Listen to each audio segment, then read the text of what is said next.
Hey guys, so here's a full recap of all of this crazy chase adventure that's been going on. And the real point in this, as you follow through this, what to be watching for is the way intuition works and what is required in order to lock into your intuition. So this is really the path. This is the pattern. This is why I'm discussing this. It's not just like a travel log or some crazy kind of like story, although it is all of those things too. Like it absolutely is. But there's more. So like be tracking this because this is why it's important. So little recap, had a very intense experience just recently with an important person to me in my life, and a lot of like new feelings, new information, things came out that were really difficult for me to process. And I really didn't know how to work with that at the time. But it was so late at night, like 2 or 3 in the morning, that I just kind of like went to bed when it was over, and I got up when I could. And it was about like 11:30 noon something yesterday, and was working through processing that, and then kind of like another thing layered in with a different relationship that kind of needed some attention and some processing there too, and it kept pushing out the processing of this like this initial weight trauma, emotional work needed to be done, and I was in this place and I couldn't. Here's the thing about me. Let me introduce me to you guys. Like I'm here dressed like as Dr. Chase now, and this is like a small facet of who I am and one that's probably working its way out. But like I love to dress into something that feels like bright and joyful and like coherent with my emotional state. And so I was leaving to come and do this travel assignment gig as an OBGYN, and I needed to pack my bag, but I can't pack. It's kind of a little bit embarrassing to me even sometimes, but I can't pack unless I'm in an emotionally aligned state because I don't know what to get, because that's how I actually dress myself. And now it's almost kind of like a meditative process to feel for my energy at the time. And so I couldn't pack my bag. I couldn't figure out how, and I was so overwhelmed. And time was clicking along, and I only had like an hour and a half maybe to get ready. But instead of just throwing shit in there and like pushing it through and making it all happen, I decided to make the choice to just like be present with it and process it, and worked into that to a point to where I could finally actually feel for what to grab. And as soon as I got into that space, I packed everything up as fast as I could, got there. Like I thought that I was moving pretty well with time, and I left like more than an hour after like the latest time that I should have left to get there in time for my flight. And I only knew that once I got in the car, when I put it into my navigation thing, and I realized like, not only like is this going to be cutting it close, which I frequently have when I've been going to the airport, but like I'm not going to make it. Like because of the way traffic was going to look and things like that, I wasn't going to get there until like I would arrive at the airport within a half an hour when the flight takes off. And you know how they like shut the gate like 15 minutes before? So I was like, this isn't going to happen. And I just noticed how a previous version of me would have extraordinarily dysregulated in this circumstance, because I had so much tied up. I've had so much trauma regarding time. It's been a really difficult concept for me with the way my neurochemistry works and things like that, that I feel like I have this loose relationship with it all the time, and it's always like moving at rates that I can't track. And so I feel like it always would get me showing up like I wasn't invested, like I wasn't competent, and then I was always trying to earn that competency back, because I know that I'm capable, but I wouldn't show up that way. And then like once again, so I'm going to this place where, you know, I'm not known that well, and so if I show up late like this, like it would just like, to me, degrade my reputation in that space and really like create some harm. And I would just beat the shit out of myself for that. I would have had a really hard time with that. And the whole time just been like in anxiety, like maybe considering speeding, like whatever else it would be in that circumstance, because I had so much tied up in trying to get there on time. And I was just like dysregulated the whole time trying to figure it out. And this time I didn't do that. That was kind of the coolest thing about it, is that like, I just chose not to. It almost didn't even come up this time.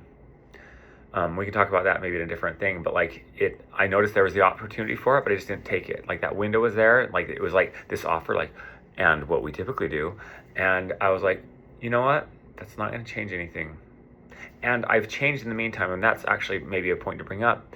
The reason why I didn't dysregulate primarily is because I knew that I would need my presence in order to figure this out.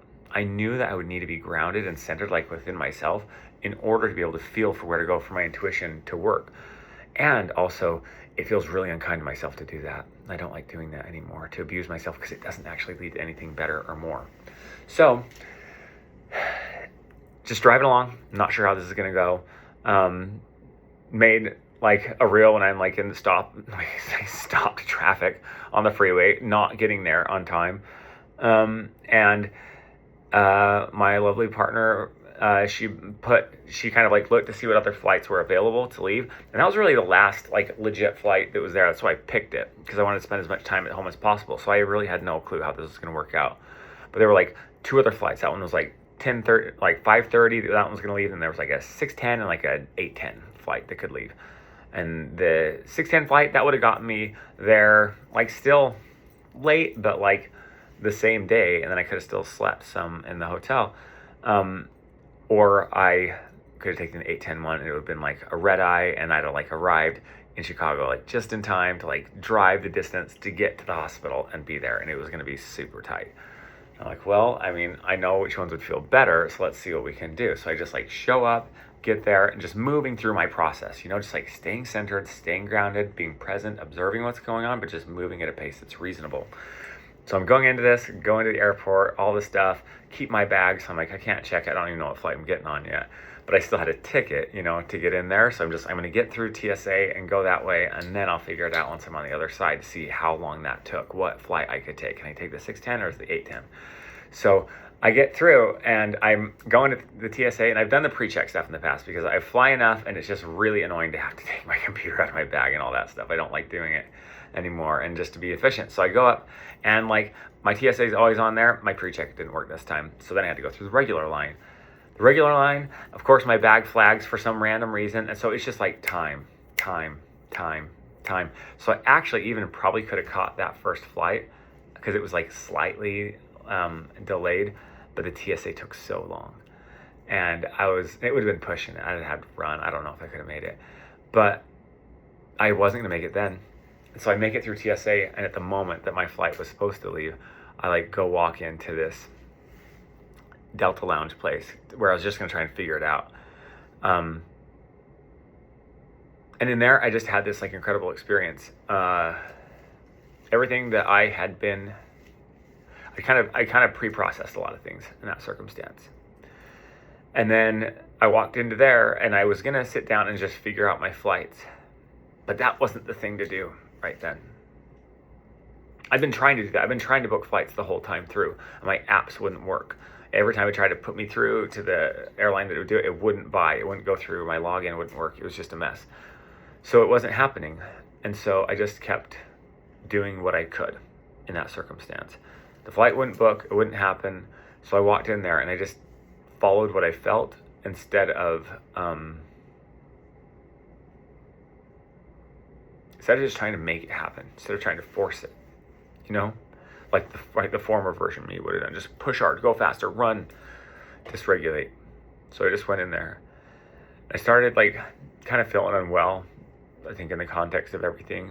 So I just went to the bathroom. I thought I was going to be sick, like the whole process. I had some like Hape stuff with me, which is this really special sacred snuff stuff that comes from some really generous tribes and cultures that have held this knowledge for the rest of us so that we can access this and use it kind of in ceremony and growth and releasing and things like that.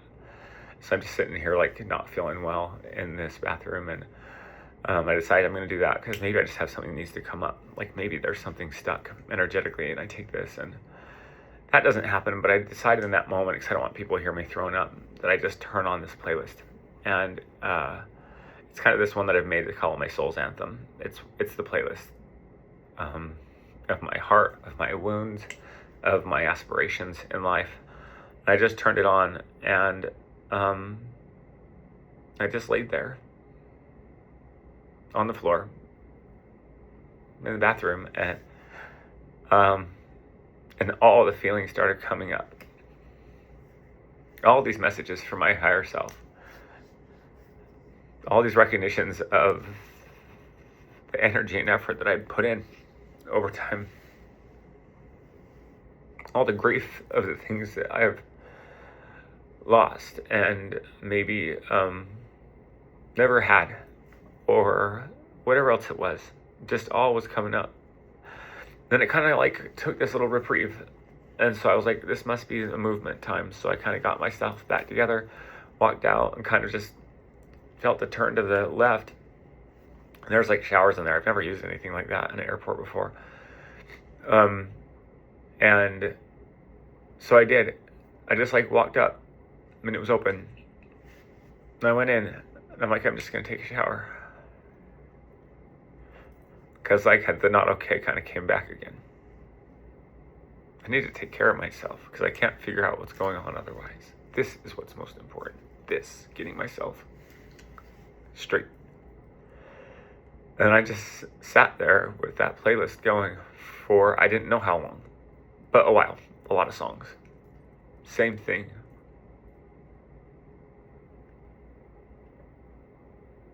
Opening, releasing, moving energy,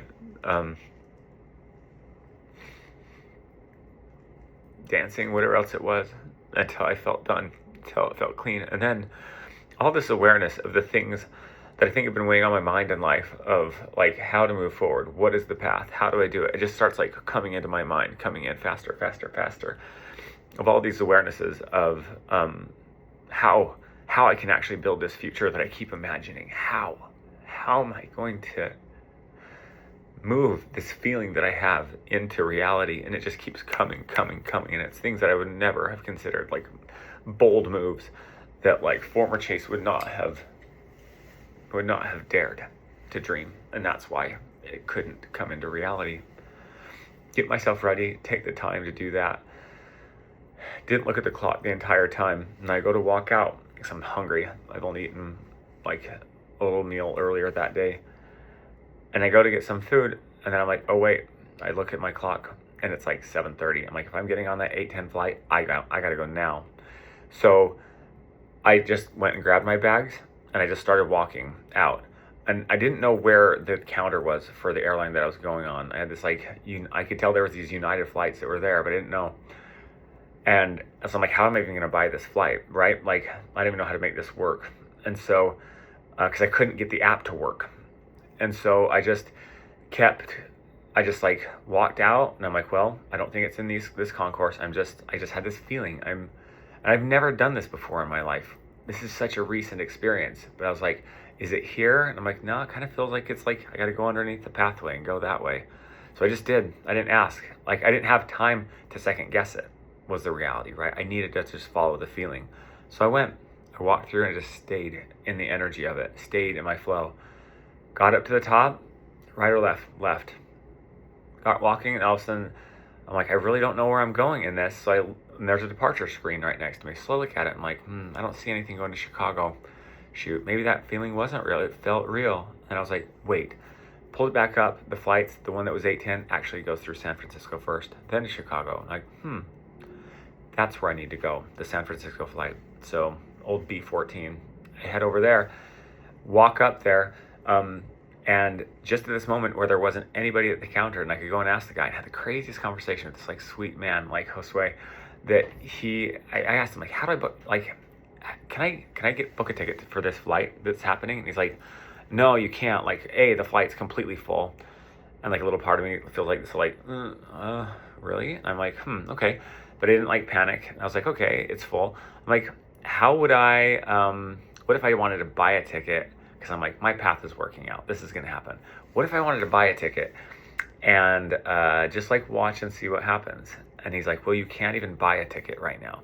Our system locks up an hour before. You can't even buy a ticket like that. You can't buy it anywhere an hour before a flight. And I was like, okay. Again, I could have panicked. I could have like been like, oh, this isn't going to work. See, this is wrong. I like distrust my intuition. But I had this feeling, like I knew that it could work. And I was like, okay.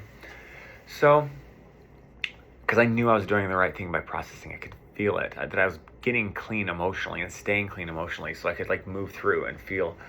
So I'm like, all right. I'm like, so what other options are there? How could that work? He's like, well, you'd have to have a ticket on a different day. I was like, what does that mean? And he's like, well, if you had a ticket for this same flight tomorrow, then it would be in the system and then I could move it over here. And I was like, oh, really? I'm like, tell me more. So I realized, oh, if I buy the same flight tomorrow, a ticket for the next day, then if nobody showed up, then he could move me in. So that's what I did, right? It's like, if we have this insistence that it's going to work out a very specific way, it can't most of the time, especially when it gets tight, when we're like working with timelines in a very strict setting. It doesn't work like that. Like it cannot function by those mechanisms alone. When you're leading by intuition, you have to like open your mind. You have to open your processing to what can happen, not what is being offered, right? Like learn the system and it will tell you how you can do it. Your intuition will, and that's why you have to stay there. And so I just sat down and I like found another alternative way through the app that I hadn't realized I could use before. And I booked that ticket and I walked up to Sport. I'm like, okay, if I buy this ticket, you can do it. And he's like, yes. So I got it, sat there, and I just kept myself even. And because like people were coming up, it was happening. And I was like, I have no known assurances that this is going to work out, but I can feel it. And while I'm sitting there, I like book I'm going to book my next flight. And in that one, I was like, man, I don't think that I'm going to be able to eat today because I think this might be tight. I don't even know how this is going to work out. And so I'm looking, and I couldn't get it to work. But I just booked the flight that I could that was there, and I just like left it. So I had a flight for the next day, and I had a flight from San Francisco to Chicago, which I didn't have any assurances like in this world that I could get to San Francisco. Lo and behold, like the last people get on, and he like calls me up. He's like, hey, should we switch that ticket? I was like, yeah, we should switch that ticket. So he switched it, and I got on that flight. I like walked right on. I was there like just in time to like have that conversation with him and figure out, and so he didn't feel rushed, and the flight was slightly delayed, which gave me more time. And so because I don't have to be afraid of time anymore, I'm realizing.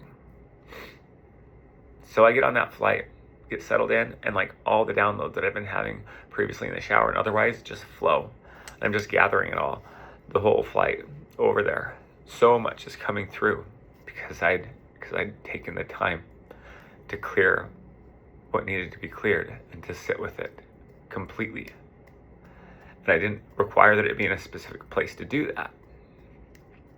I just did it where it could be done. And there was space for it.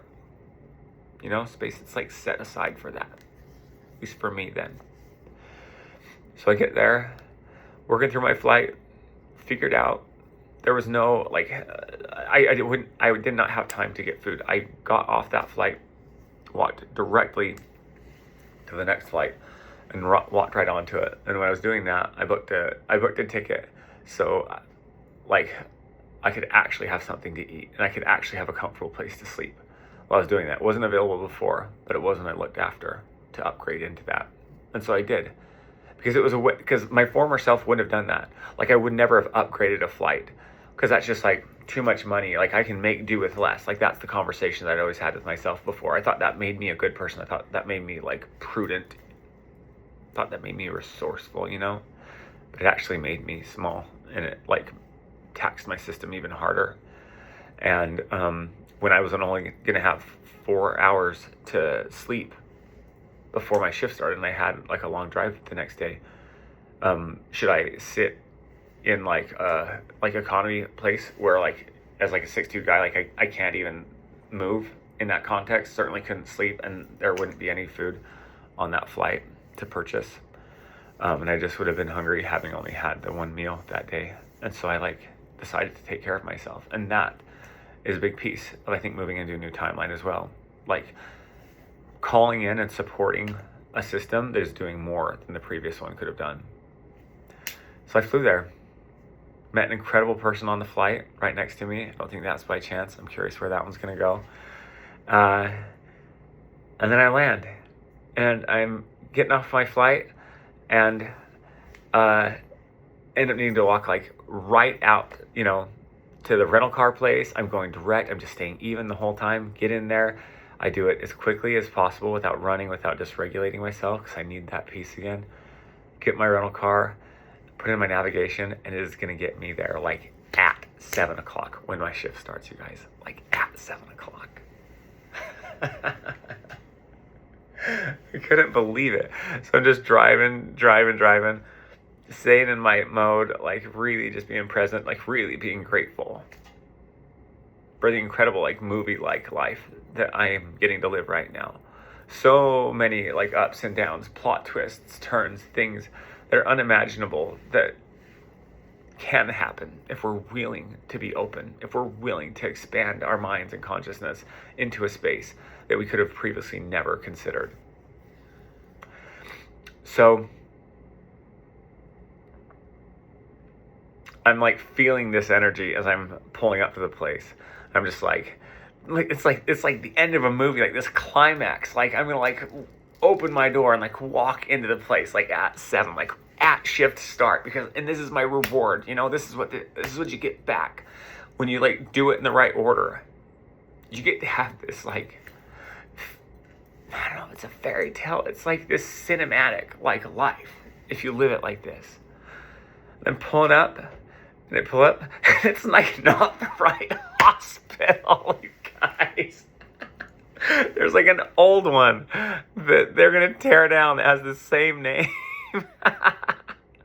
Oh my God, I laughed when I got that. It was only like 15 minutes for the other one.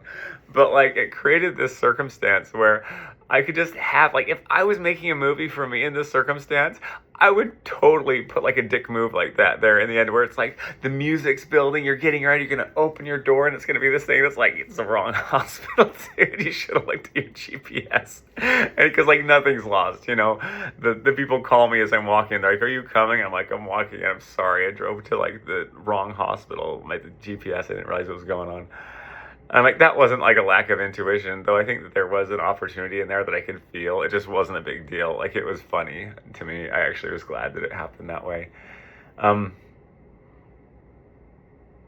now I'm here. And now I can do this. And I am, and it's just like, the takeaway from this thing is like, yes, your life can be this exciting. If you are interested, if you'd like to have a life that feels like something that you would like to watch over and over again because it's so compelling, like the character development, you guys, like the people, the movement, the growth that just keeps happening, then like this is available to all of us. But it has an ask in it, like we have to be willing to let go of the old patterns, of the loops that we used to do that usually cause us actually more pain. In this whole process,